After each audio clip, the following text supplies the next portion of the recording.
চুয়াডাঙ্গায় 11 জনকে পৌঁছিয়ে চেষ্টা ঠেকালো বিজিবি। সীমান্তে টহল জোরদার, ফিরল বিএসএফ এর গুলিতে নিহত মুজিবের লাশ। 1,500 কোটি টাকার তিস্তা সেচ প্রকল্পের সংস্কারে ব্যাপক অনিয়ম, ভেঙে পড়ছে নিম্নমানের সামগ্রীর বাঁধ নালা, বিপাকে কৃষকরা। একের পর এক অভিযানে কোণঠাসা সুন্দরবনে দস্যুরা, বাঁধা পেয়ে কোস্টগার্ড স্টেশনে দুর্বৃত্তদের হামলা, জড়িতদের বিচারের ঘোষণা। 1 মাসেও সন্ধান মেলেনি নিখোঁজ শিশু ইব্রাহিমের, উদ্বেগ উৎকণ্ঠায় পরিবার, এখনো অন্ধকারে আইন শৃঙ্খলা বাহিনী। চেষ্টা করছে বাচ্চাটিকে উদ্ধার করার জন্য, কিন্তু এখন পর্যন্ত আমরা বলার মতো ওইরকম কোনো অগ্রগতি এখন পর্যন্ত নাই। ইরান যুক্তরাষ্ট্র শান্তি চুক্তি সই আজ, দাবি ট্রাম্পের। সবার জন্য উন্মুক্ত থাকবে হরমুজ প্রণালী, সমঝোতা চূড়ান্ত হয়নি বলছে তেহরান। স্বাগত স্টার নিউজে, সঙ্গে আছি আমি আমিরুল ইসলাম আলিফ।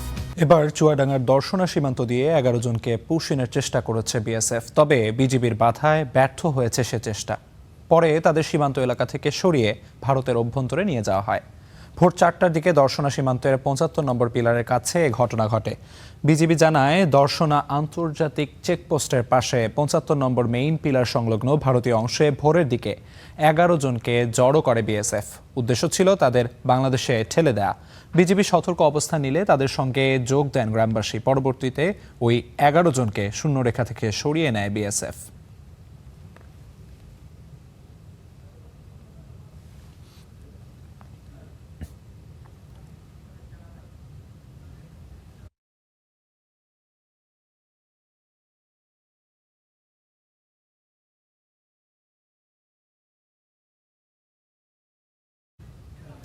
বিএসএফ এর পুশিন চেষ্টা ঘিরে থামছে না সীমান্ত উত্তেজনা। সীমান্ত সুরক্ষায় টহল ও নিরাপত্তা জোরদার করেছে বিজিবি।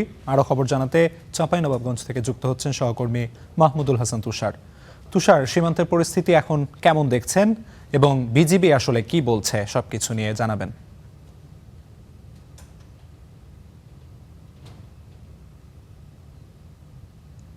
জি, আলিফে চাঁপাইনবাবগঞ্জে প্রায় 184 কিলোমিটার এলাকা জুড়ে ভারতের সাথে সীমান্ত রেখা রয়েছে। 5টি উপজেলার মধ্যে 4টি উপজেলায় ভারতের সাথে সীমান্ত রেখা। এখন আপাতত পুরো সীমান্ত রেখায় স্বাভাবিক অবস্থান রয়েছে। আমরা বিজিবির সাথে কথা বলছিলাম 3টি ব্যাটালিয়নের সাথে।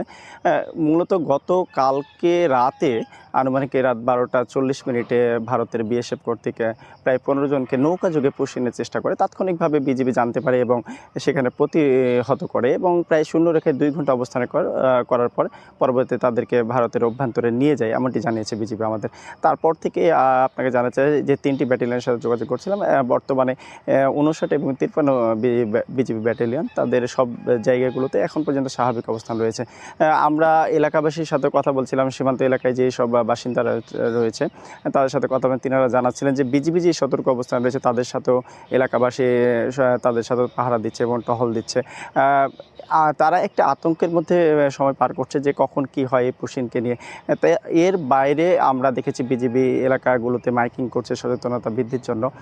পুশিনের মতো কোনো ঘটনা ঘটে তাদেরকে তাৎক্ষণিকভাবে জানালে তারা সহযোগিতা করবে।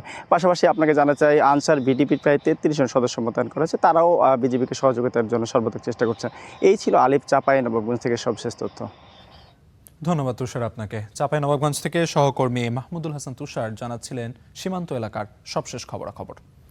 লক্ষ্য ছিল তিস্তা সেচ প্রকল্প সংস্কার ও সম্প্রসারণের মাধ্যমে রংপুর, দিনাজপুর ও নীলফামারীর কৃষি অর্থনীতিকে চাঙ্গা করা। অথচ 35 বছর আগের সমীক্ষাকে পুঁজি করে পানি উন্নয়ন বোর্ডের 1,452 কোটি টাকার এই প্রকল্প যেন অনিয়ম আর দুর্নীতির মহোৎসব। অভিযোগ, নিম্নমানের সামগ্রী ব্যবহারে ভেঙে পড়ছে বাঁধ ও নালা। এতে সেচ তো মিলছেই না, উল্টো টাকা খরচ করে খালে পানি দিতে হচ্ছে কৃষকদের। প্রতিবাদ করায় হুমকি দেওয়ার অভিযোগ উঠেছে। উত্তরের জীবনরেখা তিস্তা, কখনো দুকুল ছাপিয়ে প্লাবিত বিস্তীর্ণ অঞ্চল, কখনো আবার পানির জন্য হাহাকার। উজান ভাটির এমন অসম পানি প্রবাহের শিকার রংপুর, দিনাজপুর সহ উত্তরবঙ্গের লাখ লাখ মানুষ। কৃষকদের সুবিধার্থে 2022 সালের 1,452 কোটি টাকার প্রকল্প নেয় তৎকালীন সরকার। 2024 সালে বাস্তবায়নের কথা থাকলেও উল্টো মেয়াদ বেড়েছে 2026 পর্যন্ত। এখন এই ক্যানেলে নিজে মোটর বসাইয়া আমরা পানি স্কিম ধান আবাদ করতেছি। সেমেন্ট উঠি যাচ্ছে, তো তলে নিচে বালু, কোনো রড নাই অথবা পাথর নাই, খালি বালু আর সাদাকের সিমেন্ট দিয়া সত্যি দিয়ে চলে গেছে। ক্যালেন্ডার আসা থাকলে তো আমাদের এই এলাকার লোকজন সবাই দেখা গেল যে সমস্যা হলে। এই প্রকল্প ঘিরে এখন অনিয়ম দুর্নীতির অভিযোগ। দরপত্র অনুযায়ী দূর থেকে মাটি আনার নিয়ম থাকলেও খালের তলদেশ ও পাশের আবাদি জমির মাটি কেটেই চলছে খাল আর নালার বাঁধ সংস্কার। এতে পানির সামান্য চাপেই ভাঙছে বাঁধ ও নালা, নিজেদের অর্থ খরচ করে সেচ দিতে হচ্ছে চাষিদের। অ্যাকুয়ার থেকে ভেকু দিয়ে মানে ওই যে বাঁধের মাটি দিয়ে বাঁধকে বাঁধানো, এইটা কিন্তু সম্পূর্ণ অনিয়ম, এটা শিডিউলের বাইরে। খালি বালু দিয়েছে ঢালি দিয়েছে, বালু দিয়েছে ঢালি দিয়েছে, শেষ। এই পানির মধ্যে দেখা যায় ওই পানি ওই খেলে যাচ্ছে, ভর্তি আর উঠবে না। এমন ভাবে মেরামত করে গেল, নালা মেরামতও হয় নাই, নালা ভাঙ্গি টাঙ্গি সবকিছু গুড়া মারা হয়ে আছে। পানি যে ছাড়বে তার আগে আগে ওটা ভাঙ্গি চুরি শেষ হয়ে গেছে, তাতে কোনো লাভ হয়নি, আমাদের বরং আরো ক্ষতি হয়েছে। এই নিয়ে আমরা কথা বলছি, দেখি আমাদের মানে হুমকি অনেক দিয়েছে। আর অন্যদিকে নিম্নমানের সামগ্রীর কারণে নির্মাণের কয়েক মাসেই ধসে পড়ছে সিসি ঢালাই। পার রক্ষায় জিও ব্যাগের পরিবর্তে ফেলা হয়েছে চটের বস্তা। এসবের প্রতিবাদ করায় পানি উন্নয়ন বোর্ডের কর্মকর্তা ও ঠিকাদারের লোকজনের হামলার শিকার হচ্ছেন স্থানীয়রা। এদিকে সেচ খালে পানি সরবরাহের সুবিধার্থে তিস্তা ব্যারেজের ভাটির প্রবাহ আটকে দেয়ায় ব্রহ্মপুত্রের মোহনা পর্যন্ত 90 কিলোমিটার পরিণত হয়েছে মরুভূমিতে। পানির সংকটে যখন নদী মরছে তখন সেচ প্রকল্প সমুন্নত করার জন্য অর্থ ব্যয়টা এটা অপরিণামদর্শী প্রকল্প ছাড়া আর কিছু হতে পারে না। নদীকে মেরে দিয়ে যে প্রকল্প গ্রহণ করা হচ্ছে, তার যে আওতা বৃদ্ধি করা হচ্ছে, এটি আমরা মনে করি পরিবেশ বান্ধব কর্মসূচি নয়। অনিয়মের পাহাড় সম অভিযোগের বিপরীতে পুরনো ও দায়সারা বক্তব্য পানি উন্নয়ন বোর্ডের কর্মকর্তাদের। যে স্ল্যাবগুলি ভেঙে গেছে এটা আমরা দেখেছি, এটা কাজ করার পরে ঠিকাদারের যেগুলো ভেঙে গেছে সেগুলি আমরা ঠিকাদারের এখনো পারফরমেন্স গ্যারান্টি আছে, ডিফেক্ট লাইবিলিটি পার হয় না, ওইগুলি আমরা ঠিকাদারের কাছ থেকে ঠিক করে নিব। সবসময় মনিটরিং এ আছে। আমরা ঠিকাদারকে এ পর্যন্ত কোনো বিল প্রদান করিনি, মানে আমি যোগদানের পরবর্তীতে কোনো বিল প্রদান করিনি। আমাদের নজরে যদি কোথাও পড়ে আমরা অবশ্যই সেটা ঠিক করে নেই।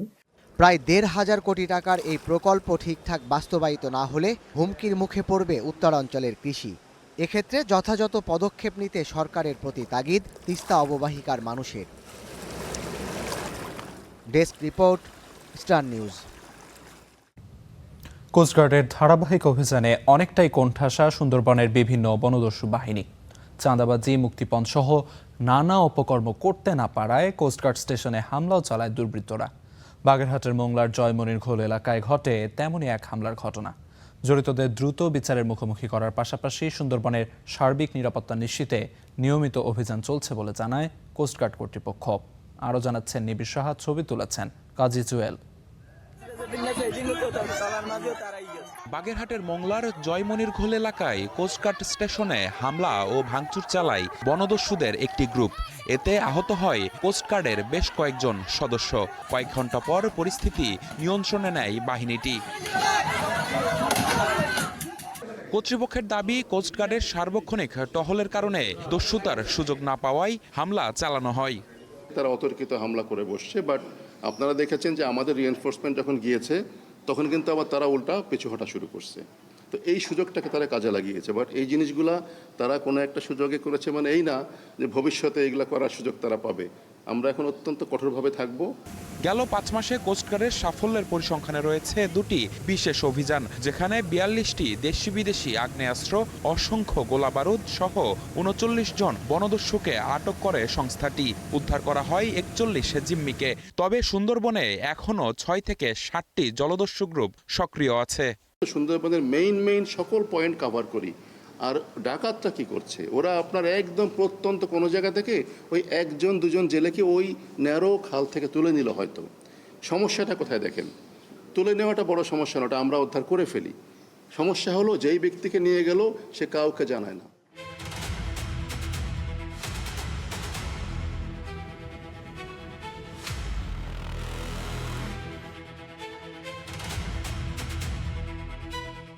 সুন্দরবনে আগে পুশিন হলেও এখন সেই সুযোগ একেবারেই নেই। সীমিত জনবল নিয়ে উপকূলীয় অঞ্চলের নিরাপত্তা নিশ্চিতে সর্বাত্মক চেষ্টা করছে কোস্টগার্ড সদস্যরা। Operation restore piece in Sundarban এবং অপারেশন ম্যানগ্রোভ শিল্ড, 2টি অপারেশনের কারণে দৃশ্যপট পরিবর্তন হতে শুরু করেছে এই সুন্দরবনে। এই অঞ্চলে কোস্টগার্ডের সাফল্যের বিপরীতে আবারও মাথাচাড়া দিয়ে উঠতে চাচ্ছে অপরাধী চক্র। তবে কোস্টগার্ডের কড়া জবাব, কোনো ছাড় দেয়া হবে না, যে কোনো মূল্যে নিরাপদ রাখা হবে সুন্দরবনকে। নিবিড় সাহা, স্টার নিউজ, সুন্দরবন। ভোলার মেঘনা তেঁতুলিয়া নদীর ১৯০ কিলোমিটার এলাকাকে ডেঞ্জার মৌসুম হিসেবে ঘোষণা করেছে প্রশাসন। নৌ দুর্ঘটনার ঝুঁকি থাকায় ১৫ মার্চ থেকে ১৫ অক্টোবর পর্যন্ত ৭ মাস নৌ চলাচল বন্ধ থাকার কথা। কিন্তু নিষেধাজ্ঞা অমান্য করে ঝুঁকি নিয়েই ডেঞ্জার জোনের অভ্যন্তরীণ ও দূরপাল্লার অন্তত ২২টি রুটের বিভিন্ন পয়েন্টে চলছে ট্রলার ও স্পিডবোট। প্রতিটি মুহূর্ত শঙ্কা নিয়ে যাতায়াত করতে হচ্ছে যাত্রীদের। নিষেধাজ্ঞা না মেনে এভাবেই ঝুঁকি নিয়ে উত্তাল নদী পার হচ্ছেন দ্বীপ জেলা ভোলার কয়েক লাখ মানুষ। জেলা থেকে বিভিন্ন গন্তব্যে যাতায়াতের একমাত্র ভরসা নৌপথ। বর্ষায় ঝুঁকির মাত্রা বেড়ে যায় কয়েক গুণ। ফিটনেসবিহীন ছোট ছোট ট্রলার আর স্পিডবোটে মেঘনা তেঁতুলিয়া নদী পাড়ি দিচ্ছেন যাত্রীরা। এসব নৌযানের বেশিরভাগেরই নেই অনুমোদন, নেই লাইফ জ্যাকেট, লাইফ বয়া, ফায়ার ব্যাকেট ও অগ্নি নির্বাপন যন্ত্র। যারা যাত্রী আসতেছে তাদের জীবনের অনেকটা ঝুঁকি নিয়ে তারা এদিকে পারাপার হইতেছে। আলেকজান্ডার যাইতে বা নোয়াখালী যাইতে একটা সার্ভিস দরকার, তো ছোট ট্রলার দিয়ে আমরা যাই, কিন্তু ওটা দিয়ে যাইতে অনেক রিস্ক। মানুষ জিম্মি, কারণ যাইতে হবে, মানুষের তো আর অন্য কোনো পথ আছে ইলিশা দিয়ে মানুষ আইসা তো আর ঘুরে তো অন্য পথে যাবে না। লস নাই করার কি আছে, ট্রলারে উঠতে হইব না। তুফান হয়েছে হঠাৎ হয়েছে, কলিজা বুকুর কলিজা ভিডিও বাই না অনকা যাইতে হইব, আল্লাহ বাঁচাই না মানে। তবে অবৈধ নৌযান বন্ধে আইনি ব্যবস্থা নেওয়ার আশ্বাস দিয়েছেন বিআইডব্লিউটি এর কর্মকর্তা। আর উপজেলা প্রশাসনের নজর অভ্যন্তরীণ রুটে চলাচলের জন্য সুরক্ষা সামগ্রীর দিকে। এখানে সি ট্রাক কিংবা বড় লঞ্চ এগুলো চলবে, কিন্তু ছোট ট্রলার, ছোট স্টিল বডি, তারপর কাঠের নৌকা এগুলো চলার কোনো সুযোগ নেই, আমরা এগুলো অ্যালাউ করি না। একটু সতর্ক থাকলেই কিন্তু আপনার এই দুর্ঘটনাগুলো এড়ানো সম্ভব। পাশাপাশি যদি লাইফ জ্যাকেট থাকে কিংবা আধুনিক যে জিপিএস ট্র্যাকার যদি রাখা যায়, যে সে কোথায় আছে অটোমেটিক ট্র্যাকার দিয়ে খোঁজ পাওয়া যাবে। এগুলো খুব ব্যয়বহুল না, হয়তো ১,০০০-২,০০০ টাকা লাগতে পারে, এগুলোর ব্যবস্থা করা যেতে পারে। শুধু আশ্বাস নয়, বাস্তবে অবৈধ নৌযান চলাচল বন্ধ করে এসব রুটে সরকারি সি ট্রাক বা নিরাপদ নৌযান দেওয়ার দাবি জানিয়েছেন সাধারণ যাত্রীরা। Desk report, Star news. ভারী বর্ষণ আর উজান থেকে নেমে আসা পাহাড়ি ঢলে বৃদ্ধি পেয়েছে নেত্রকোনার বিভিন্ন নদ নদীর পানি। তবে এখনও সব নদ নদীর পানি বিপদসীমার নিচ দিয়ে প্রবাহিত হচ্ছে। বন্যার শঙ্কাও নেই বলে জানিয়েছে পানি উন্নয়ন বোর্ড। সকাল ৯টায় দেয়া পানি উন্নয়ন বোর্ডের তথ্য অনুযায়ী কলমাকান্দা উপজেলার উবদাখালী নদীর পানি বিপদসীমার ৭৯ সেন্টিমিটার নিচ দিয়ে প্রবাহিত হচ্ছে। এছাড়াও জেলার কংস, সোমেশ্বরী, মগরা এবং খালিয়াজুড়ির ধনু নদী সহ অন্যান্য প্রধান নদ নদীর পানিও বিপদসীমার নিচে রয়েছে। এছাড়া কোথাও নদীর পানি লোকালয়ে প্রবেশের তথ্যও পাওয়া যায়নি।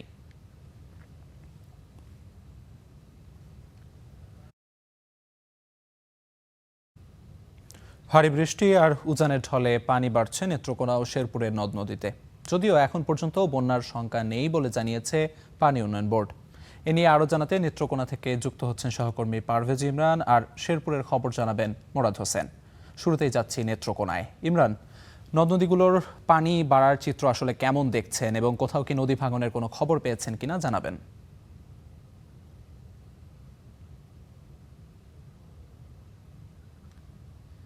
ধন্যবাদ আলিফ আপনাকে। নেত্রকোনাতে গত ২ দিনের ভারী বর্ষণ এবং উজানের যে পাহাড়ি ঢল, সেই পাহাড়ি ঢল এবং ভারী বর্ষণে নেত্রকোনা নদ নদীগুলোতে কিছুটা পানি বৃদ্ধি পেয়েছে, কিন্তু আমরা পানি উন্নয়ন বোর্ডের সঙ্গে কথা বলেছিলাম, তারা কিন্তু আমাদেরকে জানিয়েছে এখন পর্যন্ত নেত্রকোনার সবগুলো নদ নদী কিন্তু বিপদসীমার নিচ দিয়েই পানি প্রবাহিত হচ্ছে। এছাড়া কলমাকান্দার উবদাকালী নদীর কথা যদি আমি আপনাকে বলি, যেটা উবদাকালী নদী এবং দুর্গাপুরের কংস নদী, এছাড়া নেত্রকোনার সোমেশ্বরী নদী রয়েছে, সেটাও দুর্গাপুরে অবস্থিত। এই নদীগুলো কিন্তু পাহাড়ি ঢল যখন পাহাড়ে যখন বৃষ্টি হয় তখন কিন্তু এই নদীগুলোতে পানি বৃদ্ধি পায়। তাও আবার যখন বৃষ্টি বন্ধ হয়ে যায় পাহাড়ে, তখন এই নদীগুলোর পানি নেমে কিন্তু বিপদসীমার নিচে চলে আসে। এছাড়া নেত্রকোনার প্রধান আরো কয়েকটি যে নদী রয়েছে বড় নদী, তার মধ্যে খালিয়াজুড়ির ধনু নদী, নেত্রকোনার মগরা নদী সহ যে বড় বড় নদ নদীগুলো রয়েছে, সবগুলোই কিন্তু এখন পর্যন্ত বিপদসীমার নিচে রয়েছে। আপনাকে যদি বাঁধগুলোর কথা বলি, পানি উন্নয়ন বোর্ডের সঙ্গে যখন আমরা কথা বলেছিলাম আজকে সকালে, তারা কিন্তু বলেছে প্রত্যেকটি পানির পানি রক্ষা বাঁধ যেগুলো রয়েছে সেগুলো কিন্তু সবকটি কিন্তু এখন পর্যন্ত সুরক্ষিত রয়েছে। লোকালয়ে পানি ঢোকার এখন পর্যন্ত আমাদের কাছে কোনো খবর নেই। নেত্রকোনা 10টি উপজেলাই কিন্তু এখন পর্যন্ত সুরক্ষিত রয়েছে। তাছাড়া আপনাকে যদি আরো একটু জানাই, গত 2 দিনের যে ভারী বর্ষণ হয়েছে সেখানে নেত্রকোনার যে হাওরগুলো রয়েছে, হাওর এবং বিল, সেখানেও পানি যথেষ্ট বৃদ্ধি পেয়েছে। কিন্তু এতে করে কিন্তু ফসলের ক্ষতি যা হয়েছিল, আমরা জেনেছিলাম নেত্রকোনাতে কিন্তু ব্যাপক ফসলের ক্ষতি হয়েছিল আগাম বন্যার কারণে। এখন কিন্তু নতুন করে বন্যার কোনো শঙ্কার কথাও কিন্তু আমাদেরকে পানি উন্নয়ন বোর্ড জানায়নি। নেত্রকোনায় কোনো নেত্রকোনায় বন্যার কোনো পরিস্থিতিও সামনে আছে বলে এখন পর্যন্ত আমাদেরকে জানানো হয়নি। তো এই ছিল আমার কাছে নেত্রকোনার পানি নদ নদীর সর্বশেষ তথ্য। আলিফ। ইমরান, আপনাকে অসংখ্য ধন্যবাদ। এবার যেতে চাই শেরপুরে, সেখানে আছেন সহকর্মী মুরাদ। যেমনটি আসলে আমরা শুনছিলাম, নদীর পানি বেড়ে গেছে, তবে পানি কি আসলে লোকালয়ে প্রবেশ করেছে কিনা কিংবা নদী ভাঙনের কোনো তথ্য আপনার কাছে আছে কিনা?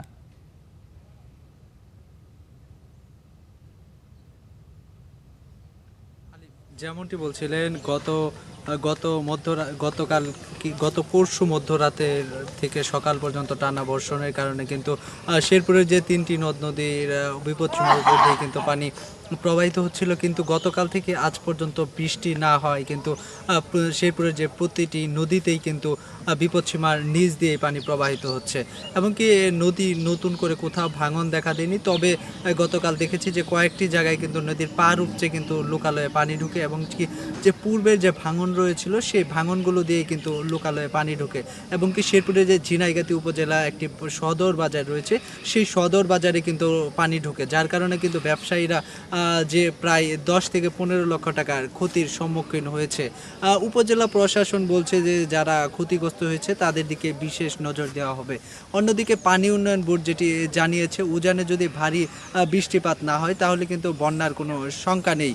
বিশেষ করে শেরপুরে যে নদ নদীগুলোর যে পাহাড়ি ঢল, সেটি মূলত নির্ভর করে ভারতের যে মেঘালয়ের পাহাড়ের চূড়া এবং কি সমতল ভূমি রয়েছে, সেগুলো পানি নেমেই কিন্তু শেরপুরের যে নদ নদী সেগুলো পানি ভরে যায়। আসলে ভারতের উপর নির্ভর করে অনেকটা শেরপুরের পানি। তবে যে নদীর তীরবর্তী মানুষগুলো রয়েছে তাদের মধ্যে কিন্তু তাদের মধ্যে একটি স্বস্তি এসেছে নদীর পানি কমে যাওয়ায়। পানি কমে যাওয়া এবং কি নিম্নাঞ্চল প্লাবিত হয়, তাদের কিন্তু একটি বিপাকে পড়তে হয়েছে নিম্নাঞ্চলের মানুষদের। এই ছিল শেরপুরে পানির সর্বশেষ। আলিফ। মুরাদ, আপনাকে অসংখ্য ধন্যবাদ। নেত্রকোনা এবং শেরপুর থেকে পানি বেড়ে যাওয়ার খবরাখবর জানাচ্ছিলেন সহকর্মীরা। নিজ বাসায় ঢোকার পরে গায়েব হয়ে যায় 5 বছরের শিশু ইব্রাহিম। বহু খুঁজে 1 মাসেও সন্ধান মেলেনি শিশুটির। পরিবারের জিজ্ঞাসা, তাদের সন্তান কি হাওয়ায় মিলিয়ে গেল? বিষয়টি নিয়ে অন্ধকারে আইন শৃঙ্খলা বাহিনীও। সাব্বির আহমেদের প্রতিবেদন। পল্লবীর বাসিন্দা মোহাম্মদ জসিম। বেলপুরি, ফুচকা ও ঝালমুড়ি বিক্রি তার পেশা। তার মাঝে এখন এক আকাশ শূন্যতা। ব্যবসা করতাম সবসময়, বাবা ব্যবসার মা লাগাই দিত, 1 মাস আমার বাবা আমার কাছে নাই।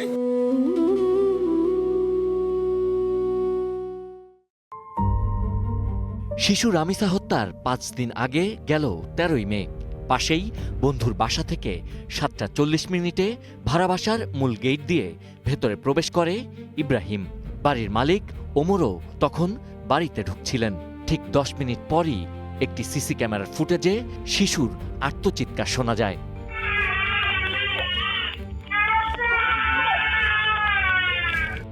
এরপর থেকেই যেন হাওয়ায় মিলিয়ে গেছে ছোট্ট শিশুটি। ওই দিনের রাত 12টা পর্যন্ত সিসি ফুটেজেও দেখা যায় ইব্রাহিম বাসা থেকে বের হয়নি। ঘটনার পর থানায় জিডি ও প্রেস ক্লাবের সামনে মানববন্ধন করেও কোনো লাভ হয়নি। ঘটনার 18 দিন পর 2 জুন থানায় মামলা নেয় পুলিশ। বলতেছে, আম্মু আমার আজকের তোমার হাতের মুরগির রান্না অনেক মজা লাগে, তুমি আজকের আমার 5 টুকরা মুরগির মাংস দেবা। বাবা আমার আর মুরগির মাংস খাইতে পারে না।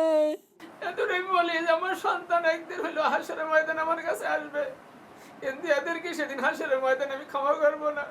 আমার আর 2টা ছেলে মেয়ে আছে, আমি দেশে চলে যাবো, আমি আর শহরে থাকবো না।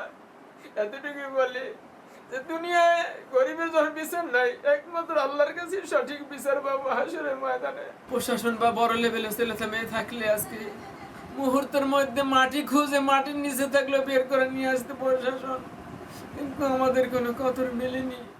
এ ঘটনায় বাড়ির মালিককে সন্দেহ করছেন পরিবার। বাড়িওয়ালা ওমর, শিথিল, সাজু আর হলো বিহারি আমান নেশার সাথে জড়িত, এবং হয়তো আমার ধারণা এরা টাকার বিনিময়ে হয়তো আমার সাথে ছেলেকে সরিয়েছে। মুখ না দেখানোর শর্তে ক্যামেরার কথা বলেন বাড়ির মালিক সাজু। ঠিক না, ওর গার্জিয়ান যদি ওভাবে টেক কেয়ার করতো তাহলে তো মিসিংয়ের কোনো কথাই ছিল না। ছোট বাচ্চাকে কেন একা একা ছাড়বে? 1 মাস কেটে গেলেও এ ঘটনায় কোনো কুল কিনারা করতে পারেনি পুলিশ। পল্লবী থানা পুলিশ চেষ্টা করছে বাচ্চাটিকে উদ্ধার করার জন্য, কিন্তু এখন পর্যন্ত আমরা বলার মতো এরকম কোনো অগ্রগতি এখন পর্যন্ত নাই। তাহলে কোথায় গেল ইব্রাহিম? দরজার সামনেই পড়ে আছে এই ছোট্ট জুতা জোড়া, শুধু নেই ইব্রাহিম। প্রায় 1 মাস অতিবাহিত হয়েছে, এখনো সন্ধান নেই ছোট্ট ইব্রাহিমের। পরিবারের অভিযোগ, তারা গরিব হওয়ায় ইব্রাহিমকে উদ্ধারের ব্যাপারে আগ্রহ নেই প্রশাসনের। তাদের চাওয়া দ্রুততম সময়ের মধ্যে ইব্রাহিমকে উদ্ধার করা হোক, ইব্রাহিম ফিরে আসুক তার মায়ের কোলে। Sabbir Ahmed, star news, Dhaka. চট্টগ্রামের রাউজানে প্রকাশ্যে গুলি করে যুবদল নেতা মাসুদ হত্যার ঘটনায় এখনও মামলা হয়নি। বিকেলে রাঙ্গুনিয়া উপজেলার বেতাগী ইউনিয়নের জাম্বাতলী ঈদগাহ ময়দানে মাসুদ চৌধুরীর জানাজা শেষে দাফনের কথা জানিয়েছে তার পরিবার। এদিকে হত্যার ঘটনায় সিসিটিভি ফুটেজ আমলে নিয়ে তদন্ত শুরু করেছে পুলিশ। এতে দেখা যায় 6 জন এই কিলিং মিশনে অংশ নিয়েছে। গুলি করে সিএনজি চালিত অটোরিকশার যোগে দ্রুত স্থান ত্যাগ করে তারা। প্রাথমিকভাবে পুলিশের ধারণা, বালুর ব্যবসা ও দলের অভ্যন্তরীণ রাজনৈতিক বিরোধ থেকে এ হত্যাকাণ্ড হতে পারে।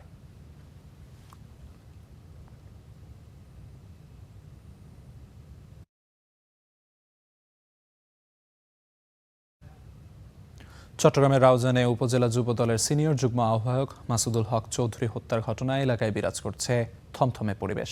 বিস্তারিত জানাতে যুক্ত হচ্ছেন সহকর্মী সৈয়দ তামিম মাহমুদ। তামিম, আমরা যেমনটি জানতে পেরেছি এখনো মামলা হয়নি এবং সবকিছু মিলিয়ে আসলে এলাকার পরিস্থিতি কেমন, দায়িত্বশীল পুলিশ কি বলছে, সবকিছু আমাদের জানাবেন। গতকাল থেকে কিন্তু যে হত্যাকাণ্ডের পর থেকেই যে রাউজান এবং কাপ্তাই যে মহাসড়ক সেখানে কিন্তু, এবং রাঙ্গুনিয়া তার বাড়ি যেখানে রাঙ্গুনিয়া, সেখানে কিন্তু একটি উত্তপ্ত পরিস্থিতি বিরাজ করছিল, এবং যা পুলিশের আশ্বাসের প্রেক্ষিতে পরবর্তীতে কিছুটা স্বাভাবিক হয়। তবে লাশ এখন পর্যন্ত ময়নাতদন্ত হয়নি, এবং যেহেতু ময়নাতদন্ত হয়নি সেহেতু লাশ এখনও দাফন করার প্রক্রিয়া সম্পন্ন হয়নি। তবে আমরা কথা বলেছিলাম চট্টগ্রাম মেডিকেল কলেজ হাসপাতালের পুলিশ ফাঁড়ির ইনচার্জ ছাত্রী নিজেটি জানিয়েছেন যে আজ দুপুর নাগাদ হয়তো এই লাশের ময়নাতদন্ত শেষ হবে এবং বিকালে তার লাশ দাফনের প্রক্রিয়া সম্পন্ন করা হবে। আমরা কথা বলেছিলাম পুলিশের সাথে, তারা যেটি বলছে এখন পর্যন্ত যেহেতু পরিবারের পক্ষ থেকে জানানো হয়নি, তারা পরিবারের সাথে যোগাযোগ করেছিল এবং পরিবার যেটি জানিয়েছে আজ লাশ দাফনের পরে হয়তো এর যে মামলার প্রক্রিয়া সেই প্রক্রিয়া শুরু হবে। এছাড়া আমরা কথা বলেছিলাম পুলিশ সুপারের সাথে এবং অন্যান্য যারা তাদের সাথে কথা বলেছিলাম, তারা যেটি বলছে এখন যে সিসিটিভি ফুটেজ যেটি পাওয়া গেছে সামাজিক যোগাযোগের মাধ্যমে সেটি বিশ্লেষণ করা হচ্ছে, এবং যেহেতু প্রায় 6 জনের একটি দেখা যাচ্ছে একটি দল তারা এই কিলিং মিশনে অংশ নিয়েছিল, এই 6 জন কারা, কোথা থেকে এসেছে এবং কীভাবে তাদের এই আগমন বা কীভাবে বিদায় নিয়েছেন সব কিছুই তাদের পর্যবেক্ষণ করছে, এবং পর্যবেক্ষণের পরে তারা হয়তো আরও তদন্ত করে জানা যাবে যে তারা কারা ছিল এবং কোথা থেকে তাদেরকে এসেছে এবং কী বিষয় নিয়ে আসলে এই দ্বন্দ্ব। তবে স্থানীয় প্রাথমিকভাবে পুলিশ যেটি বলছে যে বালু ব্যবসা সংক্রান্ত, এবং তিনি সামনে নির্বাচনের একটি কথা আছে, সেই নির্বাচন কেন্দ্র করেই এই ঘটনা ঘটতে পারে বলে তাদের প্রাথমিক ধারণা।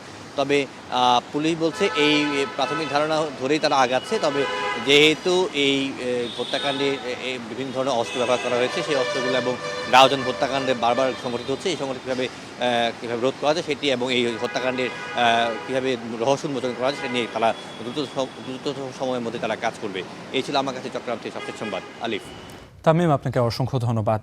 প্রস্তাবিত বাজেটের ব্যয়, আয় ও ঘাটতি নিয়ে তৈরি হয়েছে নানা আলোচনা সমালোচনা। এর বাস্তবায়ন কতটা চ্যালেঞ্জ হবে সেই প্রশ্নও আসছে ঘুরে ফিরে। শেষ পর্যন্ত ঋণের ভার বাড়বে নাকি খরচ কাঁটাছাঁটা হবে তা নিয়েও আছে প্রশ্ন। এসব উত্তর জানব ফরহাদ হোসেন তালুকদারের বিশ্লেষণে। বৃহস্পতিবার 9,38,000 কোটি টাকার বাজেট ঘোষণা করেছেন অর্থমন্ত্রী। এত বড় বাজেট বাস্তবায়ন নিয়ে আছে নানা আলোচনা সমালোচনা। এর মাঝে যে 7টি প্রশ্ন বড় করে দেখা দিয়েছে সেগুলো নিয়েই আজ বিস্তারিত আলোচনা করার চেষ্টা করব আমি ফরহাদ হোসেন তালুকদার। 9,38,000 কোটি টাকা কি খরচ করতে পারবেন অর্থমন্ত্রী? এই প্রশ্নের জবাব জানতে আমাদের একটু পেছনে ফিরে যেতে হবে। 2024-25 অর্থ বছরের প্রস্তাবিত বাজেটের আকার ছিল 7,97,000 কোটি টাকা, কিন্তু শেষ পর্যন্ত বাস্তবায়ন হয়েছে 6,31,000 কোটি টাকার কিছু বেশি, অর্থাৎ প্রস্তাবিত বাজেট ব্যয়ের মাত্র 79% বাস্তবায়ন হয়েছে। আমরা যদি গত কয়েক অর্থ বছরে একটু পেছনে ফিরে তাকাই তাহলে দেখতে পাবো যে বাজেট বাস্তবায়নের হার 80%-এর ঘরেই আটকে আছে। সেই হিসেবে বলা যায় এবারও হয়তো শেষ পর্যন্ত এমন ব্যয় হতে পারে। রাজস্ব আয়ের লক্ষ্য কি অর্জন হবে? এখানেই সবচেয়ে বেশি চাপের মুখে থাকবেন আমাদের অর্থমন্ত্রী। নতুন বাজেটে তিনি রাজস্ব আয়ের লক্ষ্য ধরেছেন 6,95,000 কোটি টাকা। এর মধ্যে রাজস্ব বোর্ডের টার্গেট দিয়েছেন 6,04,000 কোটি টাকা। যদিও চলতি অর্থ বছরের জুলাই এপ্রিল এই 6 মাসে রাজস্ব বোর্ড তার লক্ষ্যমাত্রার চেয়ে 1 লাখ কোটি টাকার বেশি ঘাটতিতে আছে। সেই হিসেবে আসছে অর্থ বছরে রাজস্ব লক্ষ্যমাত্রা অর্জন করতে হলে অন্তত 2,45,000 কোটি টাকা অতিরিক্ত আয় করতে হবে বলে মনে করে গবেষণা প্রতিষ্ঠান সিপিডি। এত বড় ঘাটতি কিভাবে পূরণ হবে? ঘাটতি পূরণে দেশীয় উৎসের চেয়ে বিদেশি উৎসের দিকে বেশি নির্ভর করছেন অর্থমন্ত্রী, কারণ সংশোধিত বাজেটে বিদেশি ঋণ ধরা হয়েছে 58,000 কোটি টাকা। এটা বাড়িয়ে প্রায় দ্বিগুণ করে নতুন অর্থ বছরের জন্য 1,09,850 কোটি টাকা প্রস্তাব করা হয়েছে। একই সঙ্গে দেশীয় উৎস থেকে নেওয়া হবে 1,27,000 কোটি টাকা, যার মধ্যে 1,12,000 কোটি টাকা নেবেন ব্যাংক থেকে। কিন্তু ব্যাংক থেকে কি এত ঋণ পাবেন অর্থমন্ত্রী? বর্তমানে ব্যাংকের যে ভঙ্গুর পরিস্থিতি এবং চলমান অস্থিরতা, তাতে এই ঋণ নেওয়াটা বেশ কঠিন হবে বলেই মনে করছেন বিশ্লেষকরা। বিশেষ করে ব্যাংকগুলো বিপুল পরিমাণ খেলাপি ঋণে আক্রান্ত হয়ে আছে। এমন পরিস্থিতিতে সরকার যেহেতু এবারে বিনিয়োগ বাড়াতে বিভিন্ন উদ্যোগ নিচ্ছে, সেক্ষেত্রে বেসরকারি খাতে ঋণের চাহিদা বাড়তে পারে। তখন সরকারের বেশি ঋণ চাহিদা বিনিয়োগ ব্যাহত করবে। তবে কি সরকার টাকা ছাপাবে? সম্ভাবনা একেবারে যে নেই তা বলা যাবে না, কারণ এর আগে আমরা দেখেছি অন্তর্বর্তী সরকার টাকা ছাপিয়ে দুর্বল ব্যাংকগুলোকে সহায়তা করেছে। তারও আগের সরকারের সময় বাজেট ঘাটতি মেটাতে টাকা ছাপানোর খবর এসেছিল বিভিন্ন গণমাধ্যমে। তবে বর্তমান অর্থমন্ত্রী অবশ্যই স্পষ্ট করে বলে দিয়েছেন টাকা ছাপানোর দিকে তিনি যাবেন না। তাহলে কিভাবে মেটাবেন বিপুল এই ঘাটতি? দেশীয় এবং বিদেশি উৎসের উপরই নির্ভরশীল হতে হবে। কোনো কারণে যদি প্রত্যাশা অনুযায়ী এই দুই খাত থেকে ঋণ না মেলে, তখন হয়তো বাজেট কাটছাট করতে হবে। আর এই কাটছাটের খড়গটা নেমে আসে উন্নয়ন ব্যয়েই। কারণ পরিচালন ব্যয় কমিয়ে আনা অতটা সহজ নয়, কারণ সেখানে সরকারের সুদ পরিশোধ ব্যয় থাকে, ভর্তুকির চাপ থাকে, সরকারি কর্মচারীদের বেতন ভাতা দিতে হয়। এখানে বাকি রাখার কোনো সুযোগ নেই। তাই তো উন্নয়ন ব্যয় কাটছাট করা হয়। 2025-26 অর্থ বছরের জন্য 2,30,000 কোটি টাকার ব্যয় পরিকল্পনা থাকলেও 30,000 কোটি টাকা কমিয়ে তা 2 লাখ কোটি টাকা করা হয়েছে। নতুন বাজেটে এত কর ছাড় কেন? স্থানীয়ভাবে উৎপাদিত TV, fridge, washing machine, computer, laptop, mobile সহ বিভিন্ন ইলেকট্রনিক্স পণ্যের উৎপাদনে কর ছাড়ের প্রস্তাব করেছেন অর্থমন্ত্রী। এছাড়াও নিত্যপণ্য সহ আরও অনেক খাতে কর ছাড় দেওয়া হয়েছে। এর ফলে কি হবে? এসব পণ্যের বিক্রি বাড়বে, তাতে করে ভোগ ব্যয় বাড়বে, আর সেই ভোগ ব্যয়ের উপর ভিত্তি করেই এবার অর্থনীতিতে চাঞ্চল্য ফিরিয়ে আনতে চান অর্থমন্ত্রী। নতুন অর্থ বছরে বড় রাজস্ব লক্ষ্যমাত্রা দেয়া হয়েছে এনবিআরকে, কিন্তু বিশালে লক্ষ্যমাত্রা পূরণ নিয়ে সন্দিহান বিশ্লেষকরা। আর ঘাটতি পূরণে মাঝপথে অব্যাহতি তুলে নিলে আস্থা হারাবে সরকার। বিস্তারিত মাঝার মাহবুবের প্রতিবেদনে। প্রত্যেক বাজেটেই রাজস্ব আহরণে বড় লক্ষ্যমাত্রা দেওয়া হয় এনবিআরকে, কিন্তু ঘাটতি থাকায় বছরের মাঝামাঝিতে কমিয়ে দেওয়া হয় লক্ষ্যমাত্রা। এরপরেও এনবিআরের পিছু ছাড়ে না ঘাটতি। বিগত কয়েক বছরের ধারাবাহিকতায় এখন পর্যন্ত সবচেয়ে বড় ঘাটতি 2025-26 অর্থ বছরে। শুধুমাত্র লক্ষ্যমাত্রা কমিয়ে দেয়াই নয়, অধ্যাদেশ জারি করে সরকারকে কখনো তাৎক্ষণিক তুলে নিতে হয়েছে নানা অব্যাহতি। ভ্যাট শুল্ক বসাতে হয়েছে পণ্য ও সেবার উপর। 2025 সালের জানুয়ারিতে দুটি অধ্যাদেশেই শতাধিক পণ্য ও সেবায় ভ্যাট ও সম্পূরক শুল্ক বাড়ায় সরকার, যার তালিকায় ছিল মোবাইল, ইন্টারনেট ও আমদানিকৃত ফলসহ শতাধিক পণ্য ও সেবা। নতুন অর্থবছরেও এনবিআরের সামনে 6,04,000 কোটি টাকার বিশাল লক্ষ্যমাত্রা অর্জনে হোঁচট খেলে পুরনো পথেই সরকারকে হাঁটতে হতে পারে বলে শঙ্কা অর্থনীতি বিশ্লেষকদের। ঋণ নেওয়া তো এত সহজ না, কারণ বিদেশিরা আপনাকে ঋণ দেওয়ার আগে অনেক কিছু চিন্তা করে দিবে। বাজেট সহজে খুব বেশি জায়গায় কমাতে পারবে না, কারণ রাজনৈতিক সরকার, প্রতিশ্রুতি আছে, মানুষ এক্সপেকটেশন আছে। তাহলে একটা রিস্ক থেকে যায়, তখন হয়তো আবার ওই করের জায়গাটায় কোনো আনএক্সপেক্টেড পরিবর্তন হয়ে যেতে পারে।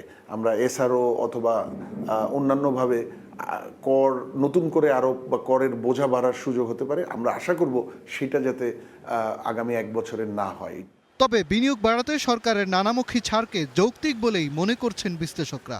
উচ্চ টিডিএস হার কর কাঠামোর সাথে যায় না, তো যদি আমার টিডিএস হার কমেও দিনের শেষে যদি তার লাভ হয়, তাহলে আপনি তো লাভের উপর আয়কর পাবেনই। হঠাৎ করে না আবার কি পার্লামেন্টে গিয়ে এটা আবার কি ছাড়টা উইথড্র করে নেয় আর কি। সো যার ফলে একটা লং টার্ম আস্থার সংকট তৈরি হবে যে আমরা যে পলিসিগুলো নিই, পলিসিগুলো কনসিস্টেন্ট না, ডেভেলপমেন্ট প্রোগ্রামের প্ল্যান।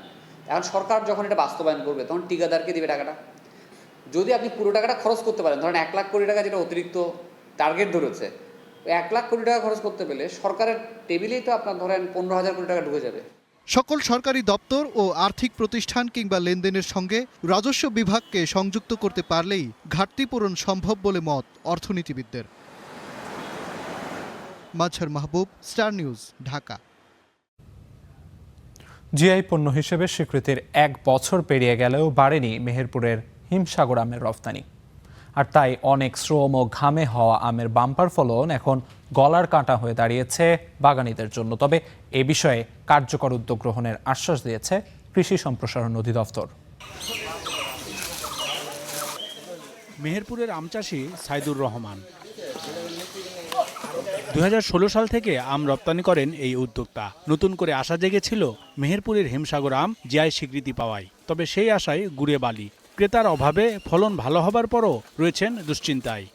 একটা ভালো মানের আম তৈরি করতে গেলে আসলে ওটার পেছনে অনেক কস্টিং আছে, বাট সেই তুলনায় আমাদের যে সেল, এইটা রেটটা বরং আগে চেয়ে অনেক কমে গেছে। তাই এই ক্ষেত্রে ফার্মাররা আসলে চরম বিপদে পড়েছে। সাইদুরের মতো অন্য বাগানীদেরও একই অভিযোগ। তাই রপ্তানির সুযোগ বৃদ্ধিতে সরকারকে কার্যকর উদ্যোগ গ্রহণের দাবিও জানান তারা। আমাদের দাবি একটাই, যদি দেশের সরকার আমগুলো বাইরে রপ্তানি করে আমরাও সচল হতে পারবো, দেশেরও কিছু অর্থায়ন হবে। না ঢাকাতে বেচলেই হয় 35, নয় 40, নয় 30, এই দাম ছাড়া আমাদের আম বেচতে পারে না। আমের যা চাহিদা আর কি, আর যে দাম, এই দামে তো আমাদের আম বিক্রি করে আর কি পোষায় না। তবে এই বিষয়ে আশার কথা জানালেন কৃষি সম্প্রসারণ অধিদপ্তরের এই কর্মকর্তা। আমরা এই মুহূর্তে 3 মেট্রিক টনের একটা রপ্তানি কার্যক্রম আমাদের চলমান আছে, এটা আমরা বৃদ্ধি করছি। এছাড়া রপ্তানির যোগ্য আম প্রকল্প আছে, সেই প্রকল্প থেকে আমরা এখানকার কৃষকদের লিঙ্ক করে দিচ্ছি। বিদেশি অনেক বায়াররা আমাদের এখান থেকে আম নেওয়ার জন্য আগ্রহ প্রকাশ করছে। গেল বছর 27 মে মেহেরপুরের হিমসাগর আম জিআই স্বীকৃতি লাভ করে। Desk report, Star news. আন্তর্জাতিক প্রসঙ্গ। বহুল প্রতীক্ষিত যুক্তরাষ্ট্র ইরানের মধ্যকার সমঝোতা সই আজই হবে, এমনটা দাবি করেছেন প্রেসিডেন্ট ডোনাল্ড ট্রাম্প। কিন্তু চুক্তির জন্য মুখিয়ে থাকা ট্রাম্পের দাবিকে সরাসরি প্রত্যাখ্যান করেছে ইরান। দেশটির দাবি, আগামী 24 ঘন্টার মধ্যে চুক্তি সইয়ের কোনো সম্ভাবনাই নেই। তবে আগামী কয়েকদিনের মধ্যে সমঝোতা স্মারক সইয়ের ইঙ্গিত দিয়েছে ইরান। আর মধ্যস্থতাকারী পাকিস্তান বলছে 24 ঘন্টার মধ্যে ডিজিটাল মাধ্যমে হবে সমঝোতা সই। 3 পক্ষের এমন ভিন্ন ভিন্ন বক্তব্যে সৃষ্টি হয়েছে ধোঁয়াশা। যুক্তরাষ্ট্র ও ইরানের যুদ্ধ কবে থামবে এ নিয়ে যখন উদ্গ্রীব বিশ্ববাসী, তখন মার্কিন প্রেসিডেন্ট ট্রাম্প, ইরান সরকার কিংবা মধ্যস্থতাকারী পাকিস্তান, 3 পক্ষ থেকে আসতে থাকে ভিন্ন ভিন্ন বক্তব্য। শনিবার পাকিস্তানের প্রধানমন্ত্রী জানান, আগামী 24 ঘন্টার মধ্যেই হতে যাচ্ছে বহুল প্রতীক্ষিত যুক্তরাষ্ট্র ইরানের শান্তি চুক্তির সমঝোতা। স্মারক সই নিয়ে পোস্ট দেন ট্রাম্পও। তবে সব দাবিকে উড়িয়ে দিয়ে ইরান সাফ জানিয়ে দেয়, রোববার সই হবে না কোনো চুক্তি। ইরান নাকচ করে দেওয়ার পরও ট্রাম্প বলছেন, রোববারই সই হবে স্মারক। সবার জন্য খুলে দেয়া হবে হরমুজ প্রণালী। ট্রুথ সোশ্যালে দেয়া এক পোস্টে এমন দাবি করেন তিনি। চুক্তিটি রোববার সই হওয়ার কথা রয়েছে। 4 দশকেরও বেশি সময় ধরে ইউসিবি ব্যাংক, যার শরিয়া ভিত্তিক আধুনিক ইসলামী ব্যাংকিং। ইউসিবি ইসলামিক ব্যাংকিং একটি পরিপূর্ণ ইসলামিক ব্যাংকিং ব্যবস্থা। এটি সই হওয়ার সঙ্গে সঙ্গেই হরমুজ প্রণালী সবার জন্য খুলে দেয়া হবে। ইরানের সঙ্গে আমাদের সম্পর্ক আগের প্রশাসনগুলোর তুলনায় অনেক ভালো অবস্থায় রয়েছে। ট্রাম্প আরও দাবি করেন আর কোনো পারমাণবিক অস্ত্র চায় না তেহরান। এছাড়া উপযুক্ত সময় সমৃদ্ধ ইউরেনিয়াম অপসারণে ওয়াশিংটনের সঙ্গে তেহরান কাজ করবে বলেও ইঙ্গিত দেন তিনি। তবে ট্রাম্প হুঁশিয়ারি দিয়ে বলেন, এই চুক্তি সহজে না হলে বিকল্প পথ বেছে নেবে ওয়াশিংটন। এই চুক্তি সই হলে ইরানের সঙ্গে যুক্তরাষ্ট্রের সম্পর্ক আরও ভালো হবে। তবে প্রক্রিয়াটি যদি দ্রুত, সহজ ও ভালোভাবে এগিয়ে না যায়, তাহলে যুক্তরাষ্ট্রের হাতে চূড়ান্ত বিকল্প রয়েছে। তবে ট্রাম্পের এমন বক্তব্যের পুরো বিপরীত দাবি করছে তেহরান। ইরান আবারও নিশ্চিত করেছে আগামী 24 ঘন্টার মধ্যে চুক্তি সইয়ের কোনো সম্ভাবনাই নেই। তবে ইরানের পররাষ্ট্র মন্ত্রণালয়ের মুখপাত্র ইসমাইল বাঘেই ইঙ্গিত দিয়েছেন, এমন চুক্তি আগামী কয়েকদিনের মধ্যেই সই হতে পারে। এছাড়াও এই চুক্তিকে চূড়ান্ত চুক্তি না ধরে ভবিষ্যৎ আলোচনার একটি কাঠামো হিসেবে বিবেচনা করার জন্য বলছেন বাঘেই। সম্ভাব্য এই সমঝোতা স্মারক কেবল ভবিষ্যৎ আলোচনা অব্যাহত রাখার একটি কাঠামো হিসেবে কাজ করবে। এটিকে চূড়ান্ত চুক্তি হিসেবে বিবেচনা করা উচিত হবে না। আলোচনায় থাকা বিষয়গুলো অত্যন্ত জটিল। বর্তমান পর্যায়ে মূলত যুদ্ধ ও উত্তেজনা নিরসনের দিকেই গুরুত্ব দেওয়া হচ্ছে। পারমাণবিক ইস্যুতেও এখনো কোনো চূড়ান্ত সিদ্ধান্তে পৌঁছায়নি তেহরান। বাঘেই জানান, এ নিয়ে আলোচনা আরও 60 দিন ধরে চলবে। এদিকে চুক্তির জন্য মুখিয়ে থাকা ট্রাম্পের এই উদ্গ্রীব আচরণের নিন্দা জানিয়েছে ইরানের বিপ্লবী গার্ড বাহিনী। চুক্তির ব্যাপারে ট্রাম্পের এই অতি আগ্রহকে ব্যক্তিগত প্রচারের উপলক্ষ আখ্যা দিয়ে সমালোচনাও করেছে আইআরজিসি। এই সমঝোতা স্মারকসই সশরীরে হবে না। মধ্যস্থতাকারী দেশ পাকিস্তানের প্রধানমন্ত্রী শাহবাজ শরীফ জানিয়েছেন, রাজধানী ইসলামাবাদে চুক্তি সইয়ের ডিজিটাল অনুষ্ঠান আয়োজন করা হবে। কাজী শাহরিন, স্টার নিউজ।